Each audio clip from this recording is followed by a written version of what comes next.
అబ్బబ్బా! వేడి వేడి అన్నంతో ఈ కోడిగుడ్డు పొరుటుతో 4 ముద్దలు తింటే వేరే లెవెల్ అంతే. Hi! Welcome to my channel. ఈరోజు మన ఛానల్‌లో కోడిగుడ్డు పరుటు ఎలా చేసుకోవాలో చూపిస్తా వచ్చేయండి. ఫస్ట్ అయితే ఉల్లిపాయలు తీసుకోండి. ఉల్లిపాయలు ఒక 4, 5 తీసుకోండి. పచ్చిమిరపకాయలు చూసారు కదా ఎన్ని తీసుకున్నానో, ఘాటు బావుంటుంది. పచ్చిమిరపకాయలతో తింటుంటే అన్నంలో కూడా కోడిగుడ్డు పొట్టుతో కలిస్తే పచ్చిమిరపకాయలు టేస్ట్ వేరే ఉంటది. అందుకే పచ్చిమిరపకాయలు ఎక్కువ వేసుకుని ఉల్లిపాయ బద్దలు ఇలా కోసేసుకోండి. చక్కగా పొట్టు తీసుకుని ఉల్లిపాయలు మొత్తం ఈ విధంగా చక్కగా వాటర్ లో వేసుకొని కడుక్కోండి. ఎందుకంటే మళ్ళా కళ్ళు మండుతాయండి. అసలే ఉల్లిపాయలకి పొగరెక్కువ. అవి చేస్తే కూడా మనల్ని ఏడిపిస్తాయి. ఈ విధంగా కట్ చేసేసుకోండి. నేను ఈ విధంగా కట్ చేసుకున్నాను. మాకు ఇది 5 మెంబర్స్ కనేసి నేను చేస్తున్నాను అనమాట. ఇంట్లో ఎవరైనా వచ్చినప్పుడు ఒక 2 కర్రీస్ బదులు ఒకటే కర్రీ ఓపిక లేకపోతే ఉండాలి కదా అన్నట్టు ఇక నేను ఒకటే టైం కర్రీ. ఫస్ట్ అయితే ఆయిల్ వేసేసుకోండి. బాండి పెట్టుకుని నేను ఒక 3 స్పూన్ల వరకు ఆయిల్ అనేది వేసుకున్నాను. చూపిస్తున్నాను కదా ఇదిగోండి. నేను వేసిన గరిటె కూడా మీకు క్లారిటీగా చూపిస్తాను, ఎందుకంటే తెలియాలి కదా. దాంతో నేను 3 స్పూన్స్ వరకు ఆయిల్ అనేది వేసుకున్నాను. ఆ తర్వాత నూనె కాగిన తర్వాత పచ్చిమిర్చి ఉల్లిపాయ ముందు కోసి పెట్టుకున్నాం కదా, ఆయిల్లో చక్కగా మగ్గేలాగా అన్ని వేసేయండి. దాంట్లో అసలు కోడిగుడ్డు ఎన్ని రకాలోనండి, ఎన్ని రకాలుగా వండినా ఎన్ని విధాలుగా వండినా టేస్ట్ మటుకి నెక్స్ట్ లెవెల్ అంతే. ఇదైతే మా ఆంధ్ర స్టైల్లో వండుతున్నాను. ఎవరైనా తెలిసిన వాళ్ళు ఇట్లా కాదు ఇట్లా బాగుంటుంది అని కూడా కామెంట్ చేయండి. కరివేపాకు మధ్యలో వేసుకున్నాను చూడండి, మీరు గమనించండి. నేను మళ్ళీ తర్వాత కూడా తీసి చూపిస్తా చూడండి. కరివేపాకు 4 రెమ్మలు మధ్యలోనే ఆయిల్ తో పాటు మగ్గేలాగా వేసుకోండి. అదొక వేరే ఫ్లేవర్ అనమాట. అంతే వేసి తిప్పేయకూడదు. కాసేపు ఉంచితే ఉల్లిపాయలతో పాటు మగ్గి కొంచెం బాగుంటది. ఉల్లిపాయను బాగా మగ్గనివ్వండి, లేకపోతే ఇత్తులుగా ఉంటది, బాగోదు అనమాట. కాసేపు మగ్గనిచ్చండి. ఎక్కడ ఆపేసాం? గుడ్ల దగ్గర ఆపేసాం.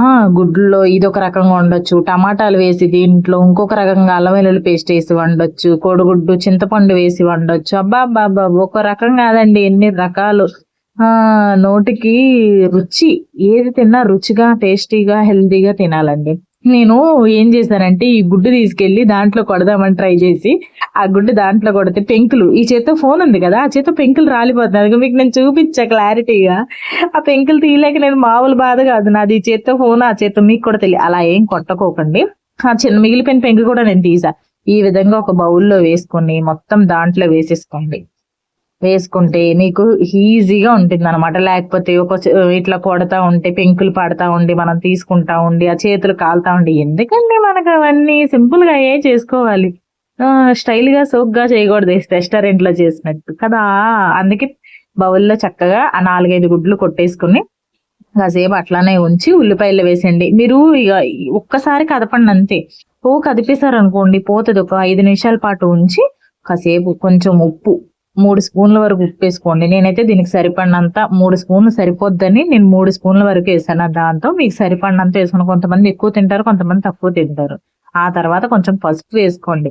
పసుపు కొంచెం ఎక్కువగానే వేసుకోండి, బాగుంటది, నీచు వాసన రాదనమాట. చక్కగా కలిపేసుకోండి. కలిపి ఈ పసుపు ఉప్పు కోడిగుడ్డుకి ఉల్లిపాయ మొత్తం పట్టేలాగా శుభ్రంగా గరిటెకి పని పెట్టి అటు ఇటు చక్కగా కలిసేలా కప్పుకోండి.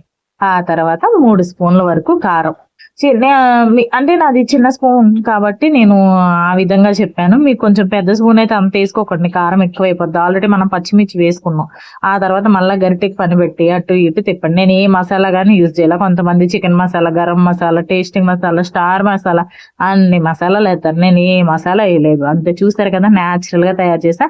లాస్ట్ లో కొంచెం కొత్తిమీర వేసుకొని అటు ఇటు మళ్ళీ గరిటెకి పని పెట్టి తిప్పేసారనుకోండి, వేడి కోడిగుడ్డు పరుటు ఫ్రై రెడీ అయిపోతుంది. ఒక 5 నిమిషాలు వేసిన తర్వాత కాసేపు ఉంచి మూత పెట్టండి, కారం వాసన పోతుంది అనమాట. చూస్తున్నారు కదా ఈ విధంగా అయింది మా ఇంట్లో కోడిగుడ్డు పరుటు.